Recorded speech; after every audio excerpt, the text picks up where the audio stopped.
अख्तर सिद्दीकी साहब, रियाज भाई, ज्योत्सना दिगे जी, महेश मलिक जी, मोहसिन हैदर जी, बाला अंबेकर जी, मोबिन पठान जी, मंच पे बैठे हुए हमारे मित्र गयासुद्दीन जी और आप सभी मिल्लत नगर के रहवासी भाई और बहनों, मुझे बेहद खुशी है इस बात से कि आप लोगों का प्रयास, जो डीम्ड कन्वेंस स्कीम हमारी सरकार की तरफ से घोषणा हुई थी, जो हमने मांग, मैं मुंबई कांग्रेस का अध्यक्ष था 2003 में, 2004 के हमारे वचननामे में हमने अपने पार्टी की तरफ से पूरे मुंबई के नागरिकों को आश्वस्त किया था कि अगर हमारी सरकार आती है तो ये कानून हम लागू करेंगे, क्योंकि हमने तब देखा था कि करीब करीब 19,000 सोसाइटियां मुंबई में, यानी मिल्लत नगर को हम एक सोसाइटी मानते हैं, ऐसे 19,000 सोसाइटियां जिनको बिल्डरों ने फ्लैट बेचे थे, कन्वेंस नहीं दे रहे थे, अपना पूरा अधिकार नहीं दे रहे थे, वो फ्लैट लेने वाले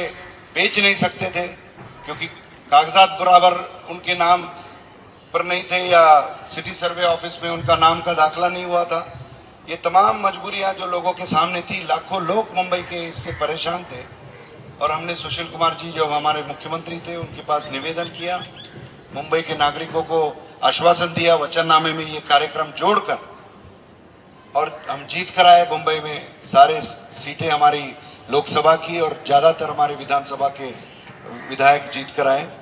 और 4-5 साल लगातार प्रयास करके आज मुझे बेहद खुशी है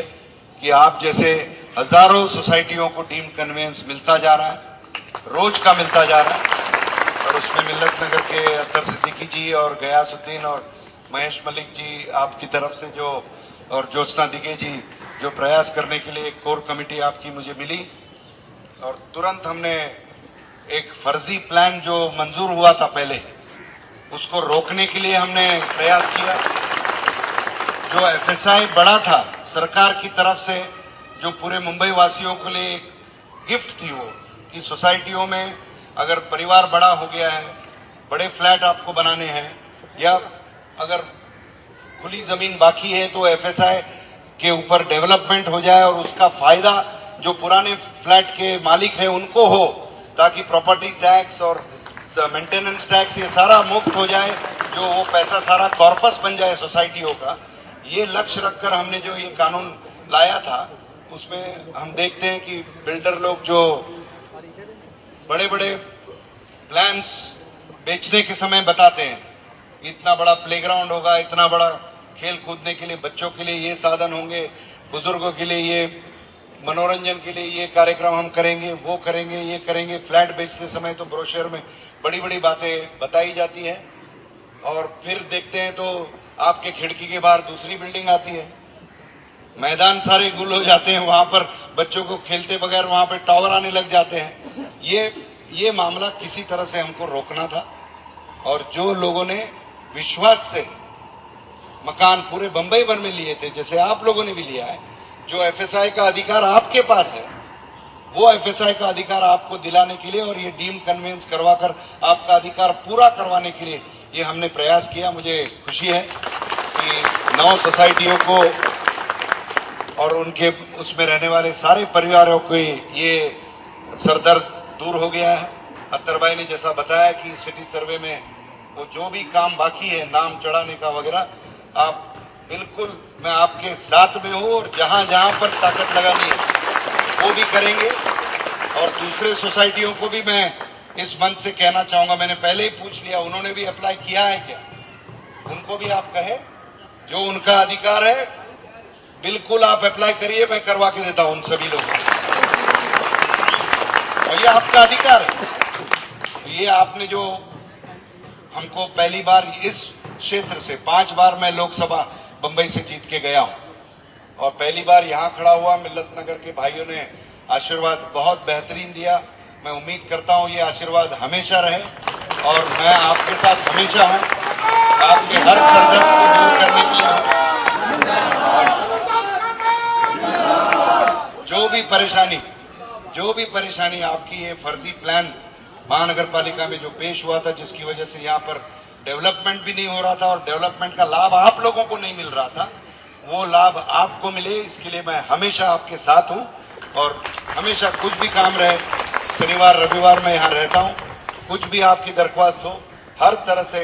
आपको मदद करना ये मेरा फर्ज समझता हूँ। आपका सिलसिला लेकर हर्षवर्धन जी के साथ मेरी बहुत, उसी की वजह से ये जल्द से जल्द हो गया। पूरे महाराष्ट्र के सांसदों के सामने और केंद्रीय मंत्रियों के सामने मैंने आपका मसला उठाया था, आप जानते हैं। और वो ऐसे दौड़े थे उस मीटिंग से कि भाई आपने तो सबके सामने मेरे उतार दिया सब कुछ। मैंने कहा मेरे क्षेत्र में कहीं भी कुछ मुझे गलत अगर मालूमात हुई तो मैं छोड़ूंगा नहीं। और आपको एक खुशी की बात मैं बताना चाहता हूं, जो 20 सोसाइटियों को मैं कहना चाहता हूं, जल्दी हमारा सेशन इस 6 तारीख को खत्म हो रहा है पार्लियामेंट का। उन्होंने मुझे पिछले एक 20-21 दिन पहले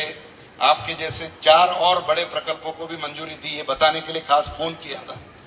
उस वक्त मैंने उनको कहा और तमाम सोसाइटियों की प्रॉब्लम्स है और आपने 2-3 घंटे का समय देकर मेरे क्षेत्र में मैं मीटिंग लगाऊंगा, जिधर सारे सोसाइटियां जिनकी परेशानियां हैं ये डीम कन्वेंस करवाने के लिए, उनको सुनने के लिए आपको आना होगा। उन्होंने मंजूर किया है, वो तारीख देंगे, उस वक्त ये 20 सोसाइटियां के लोगों को भी हम उसी वक्त न्याय दिलाने के लिए बात करेंगे। Next is I will convene a meeting of Harshvardhan ji, our Minister for Cooperation. There are many societies like this wanting their deemed conveyance to be cleared so that there is no problem and they have full entitlement and right to their flats as per the promise given by the Congress in the manifesto when I was the President of Mumbai Congress. Shortly I will take his date and we will inform all societies in our parliamentary constituency to represent, attend the meeting, give us the documents so that we can follow up and ensure that the law that has been passed by the Maharashtra Assembly is truly effectively implemented. Many major infrastructure projects we have got approved for this particular constituency. The metro railway line, the first one is about to be completed in about 6 months more, and that will be a big boon for the residents of this area. The second phase of the metro, which is being delayed because of the contractor's delay of the first phase, we have ourselves asked the government to have a reconsideration because in several areas people want it to be underground. Like the third phase of the metro has been, in parts of Mumbai it has been approved to be underground. So people of this area are also concerned that in the middle of the road there could be many problems in many areas where at the height of about 13 floors or at the height of 10 floors and above, it goes disturbing a lot of people. So they have also demanded that it should be underground. So that will have a fresh reappraisal by the government of Maharashtra. The CM has already agreed to give a fresh look at that stage. I have in 2009 I got Mamata Banerjee to attend a big function at Andheri station, her only visit to Mumbai. I made a demand that lakhs of people suburban railways carry in Mumbai every day, and there is no possibility of expansion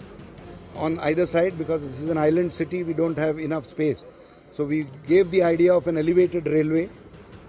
A 21,000 crore Western Railway corridor from Churchgate to Dahisar on my request has been approved by the Prime Minister, by the government of Maharashtra, by the central government, and that has received all clearances. Now, at the same function I had also demanded from Thane to Kalyan, Thane to CST. Thereafter I got a demand that it should be from Kalyan. We added that. You will be happy to know that last week, because of our consistent efforts, from CST to Thane has been approved, from CST to Panvel has been approved, only Thane to Kalyan is pending, and I will be following up that. So that's a 28,000 crore project. So both combined is a 50,000 crore additional